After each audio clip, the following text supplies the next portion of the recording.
Passar para vocês aqui, para a gente finalizar esse vídeo rápido hoje à noite aqui para vocês, né, que o portal espanhol lá, o fichages.net, afirmou que o Barcelona tem interesse na contratação de Gabigol, tá? Que Gabriel Barbosa, segundo o portal, estaria no foco, né, do clube espanhol, o Barça, né?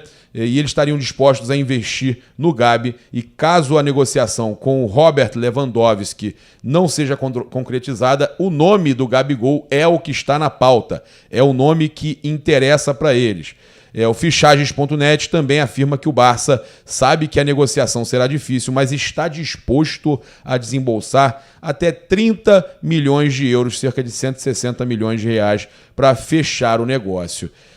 Gente, é um valor considerado baixo pela diretoria do Flamengo. Eu falei com fontes ligadas à diretoria que me garantem que o Flamengo, como pagou alto pelo Gabigol, na época a Inter de Milão, quase 20 milhões de euros, o Flamengo estaria num lucro de 10, é bacana, mas o Flamengo não vê esse lucro mais importante do que o lucro desportivo. Então o Flamengo não tem interesse nesse momento em negociar o Gabigol por 30, né? Talvez, se chegar, o que eles me falam, esses jogadores considerados inegociáveis, eles passam a ser negociáveis com valores acima de 35 milhões de euros, foi o que essa fonte me falou. Se chegar alguma coisa entre 35 e 40 milhões de euros, eles vão negociar esses inegociáveis, né? Entre aspas. A gente amanhã cedo traz algumas informações importantes para vocês, até sobre o confronto aí, da Copa Libertadores da América, né? Tem muitas outras informações para passar para vocês, também que a questão de criação de liga, tudo isso a gente traz amanhã logo cedo para vocês, tá? Eu só quero passar aqui uma última informação, justamente com relação à questão de déficit do Flamengo, né, cara? Do Flamengo precisar fazer alguma grande venda. A matéria que o Globo Esporte trouxe, aí eu não falei com vocês antes, teve jogo e tudo mais, desses 63, que eu conversei com fontes ligadas à diretoria sobre isso. Por isso eu estou falando do Gabigol, elas me explicaram isso. O Flamengo tem aí 63,6 milhões de déficit no trimestre.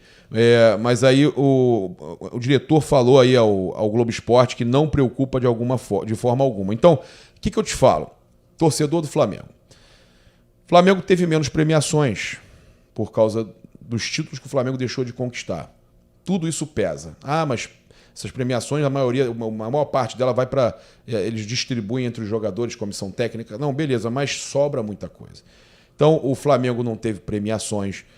O Flamengo, no Carioca, infelizmente, o lucro é muito baixo. Por isso, né, inclusive, essa fonte ligada à diretoria me falou, olha, há uma avaliação de que deveria diminuir o Campeonato Carioca, né? O ideal era que se diminuísse o Campeonato Carioca e a gente pudesse fazer participar de torneios internacionais que rendessem alguns milhões aos cofres do clube. Fora isso, né, o Flamengo precisa sim fazer algumas vendas. É aquela necessidade anual que o Flamengo precisa negociar jogadores. Então isso aí existe e não vai ter como evitar.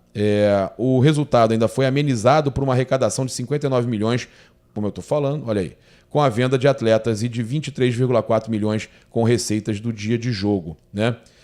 Então, pegar aqui para vocês, ó, o déficit de 63,6 milhões, que é alto, tá? Após fechar aí 2021 com mais de 1 bilhão de receita bruta e superávit, os primeiros 3 meses desse ano somam prejuízo, né? E de acordo com a carta de abertura da demonstração financeira do clube, o resultado se deu por ser um período em que o clube, historicamente, no caso, recebe menos, né? Entradas de receitas menores e tal, mas que o prejuízo já estava previsto no orçamento para a temporada, tá? Outro ponto positivo aí no balancete, segundo a matéria, é a receita de dia de jogo, que inclui venda de ingressos, receitas geradas no estádio, que também atenuou o prejuízo no período, apesar do Carioca não ser tão rentável assim. Possivelmente aí esse item mais afetado com a pandemia atingiu 23,4 milhões com a boa presença de público no Maracanã, tá? O Fernando Góes, que é o diretor financeiro do Flamengo, explicou ao GE que o resultado é normal, já que são meses que o clube recebe muito pouco, mas precisa manter as operações normais, tem a folha salarial, não tem jeito, né, gente? A receita de venda de atletas como o Michael, então, somou 59 milhões, né, e superou a expectativa. Ele fala ainda o seguinte: esse ano, o primeiro trimestre só teve Campeonato Carioca, ou seja, 3 meses com custo normal, mas como receita mesmo de jogo, só o Carioca. O que ajudou foi que tivemos as vendas da bilheteria também, que foram boas, né? O Flamengo vendeu bastante ingresso, o retorno do público foi muito bom e tudo mais. Gente, aí eles falam sobre essa questão, né, do Flamengo ter que sempre negociar algum jogador. Ainda é uma realidade para o Flamengo, que a gente espera que em breve a gente não precise mais disso, né? Dessas vendas de jogadores. E a gente sabe que a gente sofre justamente nesses jogadores que têm interesse de fora, que tem já times de olho. João Gomes, Gabigol, Arrascaeta, né? E óbvio que vão acabar aparecendo também equipes árabes, como todo ano aparecem, né, de olho no Everton Ribeiro, no próprio Arrascaeta. São jogadores que atraem os olhares lá do exterior, fora os garotos, né? O Lázaro, o João Gomes, né? O Flamengo tem N possibilidades aí de jogadores que podem atrair os olhares do exterior, mas que a gente sabe que, por exemplo, um Arrascaeta não tem substituto, né, gente? Então tem que tomar cuidado, tem que tentar segurar ao máximo. Agora, que é realidade, que um ou outro atleta a gente vai vender, isso aí não tem jeito.